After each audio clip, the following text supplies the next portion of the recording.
Welcome everyone to Just What the Doctors Ordered. My name is Tim Gant, licensed clinical mental health counselor, master addiction specialist, certified rehabilitation counselor, and I'm here with Dr. April Gant, DMP, FNP. And first of all, Dr. A, how you been feeling? You look like you're over there crying. What's going on? My allergies have been acting up because the pollen is out, but I am enjoying the weather. The weather is phenomenal. I have been feeling so vibrant and lively because now it is finally warm outside. Well, before we get into our topic today, how was your past weekend? My past weekend was fabulous. Fabulous. That means more than fabulous. So it was really good. We went to, me and my significant other, we traveled international and we went to a place called Viceroy. It was a resort and it was just like really nice. I had a fabulous time. The beds rested well. It was surrounded by water. Well, I went with my significant other too, and I had a wonderful time. I mean, ditto to pretty much everything you said. I didn't have a fabuloso, whatever time you had, I had a amazing time. I'll use that term, and it was a lot of fun. So, again, coming back home from a trip like that, you feel really good, you feel really rejuvenated, and it makes you really comfortable about moving forward. Yes. And that's what I liked a lot about the trip. So today what I wanted to do is I wanted to talk to you about what would be some of the tips or strategies that you would give someone that was coming in to see you at the practice. I mean, what are some things that you would tell them to have up front to prepare to come in and see you? Okay, great question. Well, I always tell people to, before you get to your appointment, of course, arrive a few minutes early. But I also tell them it's very important to write down everything that you want to talk about, because a lot of times they're just kind of like thinking of things, just thinking of things off the top of their head. So we're all over the place. But I have this one lady and I loved what she does. She follows those directions of write down everything you want to talk about. And we just knock it out real quick. It'd be looking like a long list. But whenever you just write down each thing that you want to talk about, or any issues or any problems that you were having that you want to discuss with me, I can just read that list, go down there, and I can answer each one of your questions. I can make sure you get all of your medications, anything that you're needing. But that is always so important, and it makes our appointment really easy for me, and it amazes them that they actually got a whole list of things taken care of, because that's how easy it is for me when they write it down. Yeah, that sounds very important, because a lot of times you would think that if a person's not prepared, it could extend the visit longer than it needs to be. When you get in there, the big thing is just trying to get individuals out so that you can move on to the next person that's in line. So very good information. What's some other things that you would that you'd say that they would need to be or need to have to prepare for you? Another thing that I always tell them to prepare for me is I love for them to do diaries. So a lot of my patients do diaries. So some of them do a diary, and it's a blood pressure diary. So I look at that. Some of them do food diary. So I look at what you've been eating and the different things, because that affects, your health. And I have a food diary, a blood pressure diary, and a blood sugar diary. So that's my diabetic diet for my diabetic patients. So all of those kind of things, they really help, because that kind of lets me know how your food correlates with your health. So I love for them to tell me what these readings are, and then also what time of day it was and what did you eat. Now, do they do that each time they come in? If we're going to discuss that, yes. And they'll bring those diaries. The ones that bring those diaries, they are the healthiest. They do the best because they are more mindful, because a diary actually makes them more mindful of what's going on. So that also lets me know they're actually paying attention to their health and they're being more compliant. Oh, very good. Have you seen that to be very beneficial? It's very beneficial. I can look at it and I can tell you exactly what you're eating wrong, what you did wrong, what was going on, so we can figure out what is triggering any of the issues that they could be having. So it's definitely beneficial. What about you? What are some of the things that you actually ask your clients to bring in before their appointments scheduled with you? With therapy, sometimes it becomes challenging because individuals, they are already kind of leery about coming in.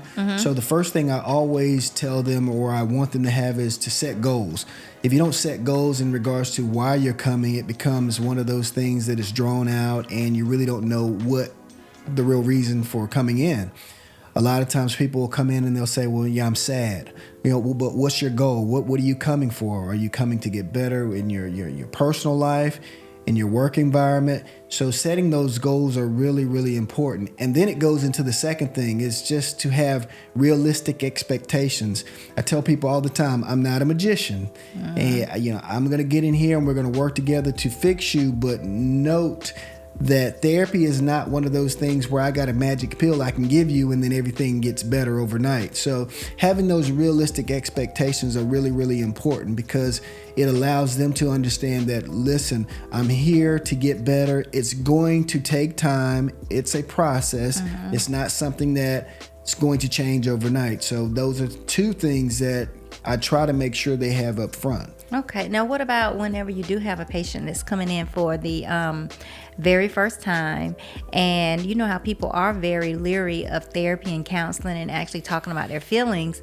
How do you get those people to open up that they won't say anything? Is it hard to talk to, or how do you counsel a person who is just not saying anything on that first visit? First thing is make everything normal. One of the things I want them to understand is I'm the therapist, but I'm human.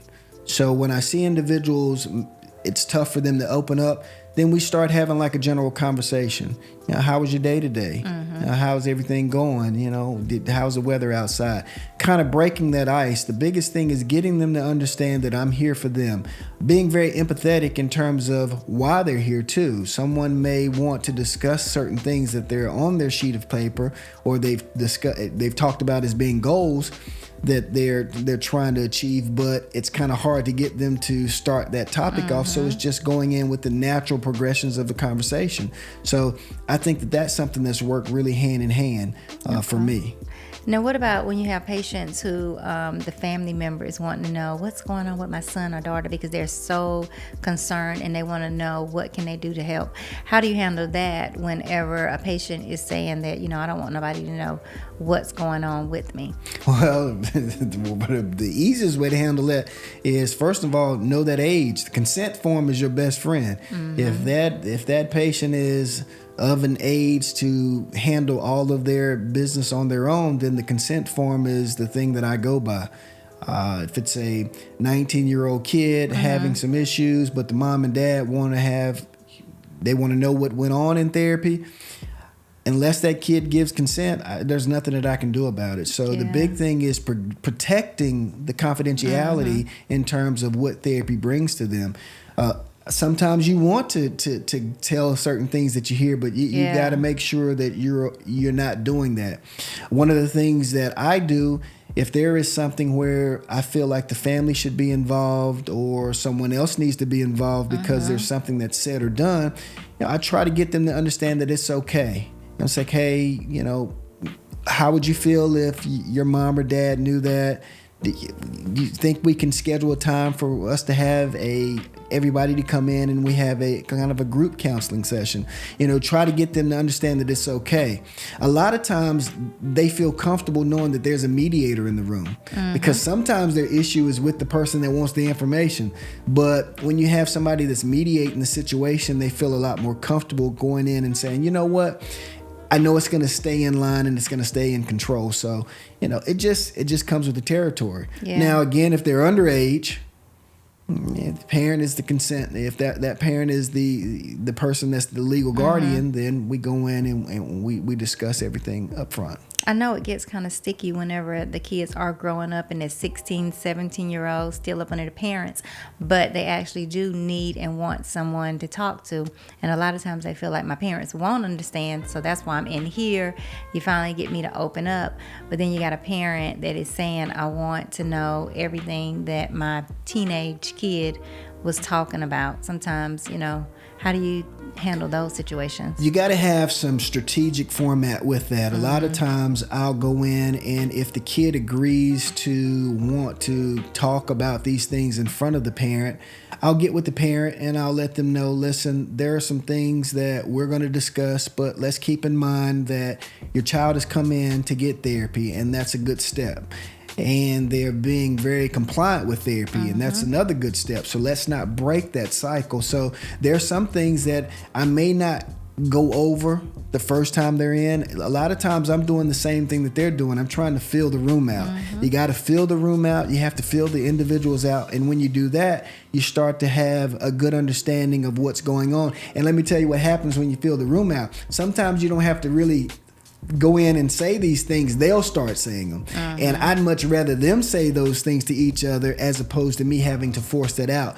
And I think that just goes with understanding who's in front of you, who's in that chair, and knowing how to get the best out of the situation. So, it's just different strategies. My biggest thing, and I typically don't tell people all this, but I tell people all the time, I tell myself this all the time. It doesn't matter how much knowledge and how much schooling that has been put in place. You never know who's going to walk through those doors. You never know what problem you're going to deal with. So to be honest with you, I always ask the man above to give me the right things to say in the right moment in time. And for the amount of time that I've done it, I'd like to think that I've done a really good job with helping a lot of individuals get to the place that they need to for their own mental health. Yeah, because it is very important that people feel like they do have someone that they can talk to in confidence and get, if they did need advice, get some good guidance on whatever it is that they have going on, because, that kind of helps them make a good decision. That's the problem with a lot of people who are suicidal or, severely depressed, is because they don't have that outlet, someone to talk to and let them know that all of this anxiety or all these different things that you're feeling, it comes from fear. And sometimes that fear is something that is not even there. But if someone can show that to them and explain that to them, that always helps. Yeah, it really does. And one of the things I try to do in the early stages of therapy is get them to understand to give themselves credit for coming in. And let's start out with giving yourself credit. Let's pat yourself on the back because you've made the effort and you've made the commitment to come in here to get better. And when you start out with something positive, it starts to inject that positive nature throughout the course of therapy. So I think that that's really good. When going back to you, what are some things that you say to patients to make them feel comfortable with coming in? Because a lot of times people don't want to come in to hear about health issues, health concerns. Sometimes they're scared and they're fearful. What are some things that you do to kind of make them feel comfortable? I always, one of the things I do is when a person comes in, of course, we introduce ourselves, get to know each other. If we don't, most of the time we always know each other. But one of the main things that I notice that patients really like and what opens them up is to just listen to them. A lot of times they want to be heard. They want me to understand what it is that they're feeling, whether it's pain or, whatever it could be that's going on. Patients say that they're always pushed off or, people look at their problems and that's not really a problem, get over it. Or just let them know it's not there. So I like to listen to them, see what's really going on, and let them know that I do understand and see what it is that they are talking about. And then we further get them a solution for it. So we can start. I may not have a solution right then, like if it is like to lose a certain amount of weight, but we have a plan. We have a plan and we have to work on it. It's not going to happen really quick. But I always let them know I understand what you're feeling and I understand what you want, and I try to meet them halfway. I like that. I like the part where you added you're a great listener. A lot of times I tell people all the time in therapy, don't be afraid to ask questions. If you're not afraid to ask the questions, then you're allowing yourself to get better. And a lot of that comes from them feeling that they're being heard. And in order to be heard, you have to listen. And so a lot of times what you do is you have to be a good listening ear to the things that they're saying. Being able to come back to some of the things that they've mentioned allows them the opportunity to say, wow, you know what, you were really paying attention. And a lot of times the things that you have to pay the most attention to are the things they try to speed by in therapy. They want to hit it really fast and move on it because they feel like that information is making them look bad. It's making their self-confidence go away. So that's something that they really don't want to talk about. But when you're able to revisit that for them in a healthy manner, it makes them feel good and makes them feel proud that they were able to open up to a person, about those situations. So I like that. I like the listening part. What are some of the strategies that you've seen that have been really, really effective for you, or some of the things that you've implemented that have helped you in your own personal world? I think some of the strategies are whenever we are coming up with a plan of what's going on, I love for them to actually repeat what we're going to do so they can understand it and they feel like they know what their care is going to entail of. So once they know that, they feel comfortable and they feel like, okay, I am going to get treated. Yeah, good. Some of the things that I've utilized is by hearing someone feel comfortable about being open and honest about their feelings, it's allowed me in my own personal world to be open and honest about true feelings. A lot of times people don't understand you can treat someone with in a therapeutic setting. They don't really understand how it can be helping you in the setting. And it's not carrying and bringing home the things that are too challenging to deal with, because I tell myself all the time, I'm not bringing work home, but I do like bringing home certain things that have been that I'm inspired by, that have been very helpful, and a lot of that is attributed to just a person being open and honest. When you have a person that has to come and sit in front of you and they have to be open and honest about everything that goes on in their life, it allows you to feel comfortable and saying, well, you know what? If someone else can do it, I can do it too. And a lot of times, though, that openness and that honest side of things comes from the mere side of, I'm scared. Yeah. I'm fearful that someone else is going to know this about me. And when you're able to open up about these things and to be honest about your true feelings, it makes you feel good. It takes a weight off of you. So you think it's better to be transparent? Yeah, very much so. You have to. In order to get the most out of therapy, you have to be transparent. You have to be able to allow yourself to understand that I'm sitting in front of someone that is supposed to help me get better. And in order for me to get better, I have to let them know, I have to let them in. I like that. That is very good information. Yeah. So, when you think about the time that you've invested in helping individuals throughout the course of time, what do you think has been the greatest thing that you can take from what you do? The greatest thing is actually the outcomes, when people do have positive outcomes and when people are happy about their outcomes. And I love it when people continue to work on outcomes and know that everything that we do is just all a part of a journey. Nothing is going to be quick. It's like a lifestyle change. It's all about our journey and we all work together. Yeah, I would say the same thing. I really enjoy the outcome. People don't understand, in therapy you utilize a term sometimes, and it's called confrontation. And it's not confrontation in a bad way, it's confrontation in a good way. And the confrontational part of it comes with a person, you have to get them to confront something that they really don't like. And when they have to go through that, a lot of times I've had so many of them say, I never really wanted to come see you again. Yeah. But it allows them to go back and think about exactly what we were discussing. And when they come back with the opportunity of saying, I had to think about it. I didn't want to.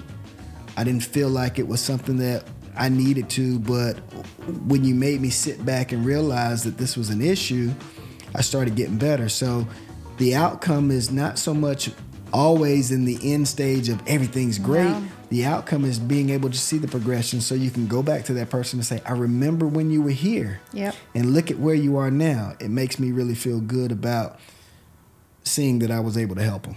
Even though it's an outcome, you're still on that same journey of greatness and getting better. It's just something we're going to always work on. And as long as everybody can understand that, then that's what makes it really good. Yeah. And then you learn in therapy how to reserve time for yourself. I tell people all the time, when you come into therapy, don't come in trying to rush the situation.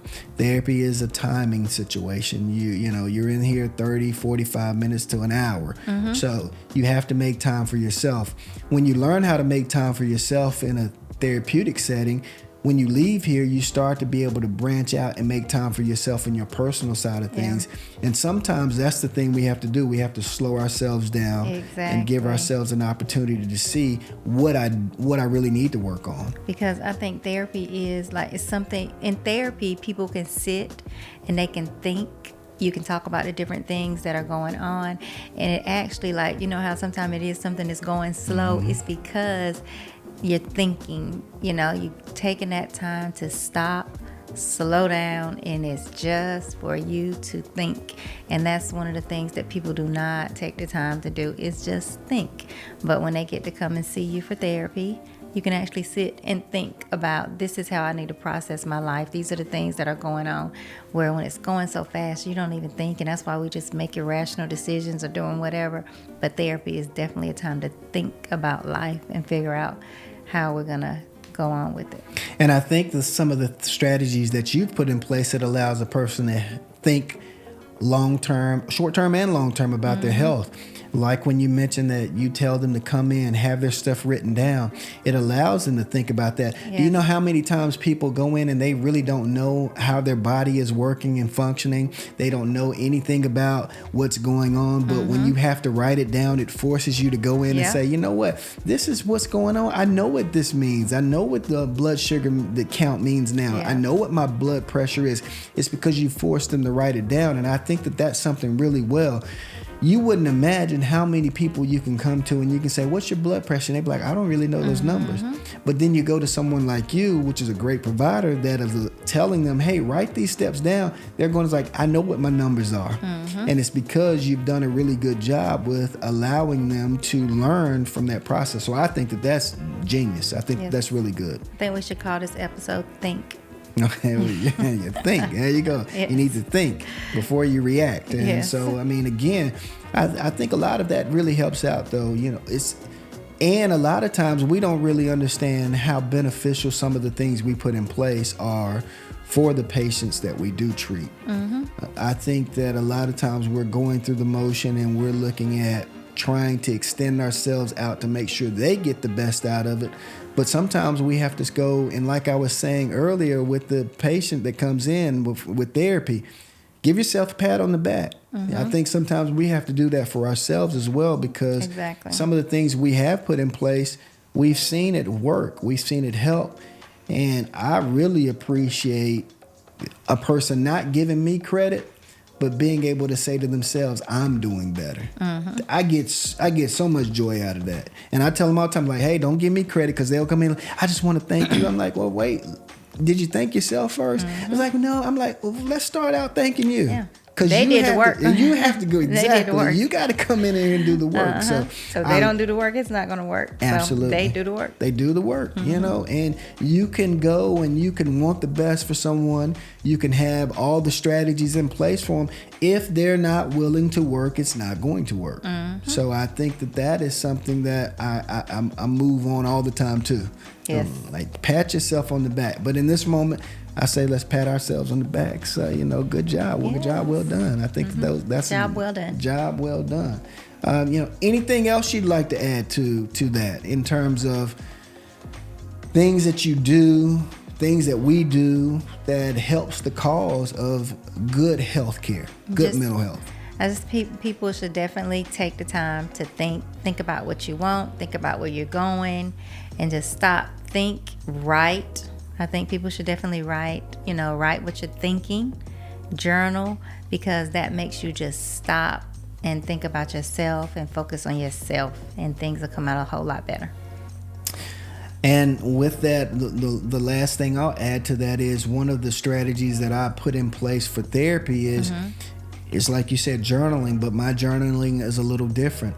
I tell people to journal and only write 2 positive things in the journal a day. I forced them not to write anything negative. And the reason that I came up with that strategy was, I'm like, we're going to be faced with challenges every day. We can always write something negative in a journal all day. Oh, I was having trouble at work. I was having trouble at school. You can write that.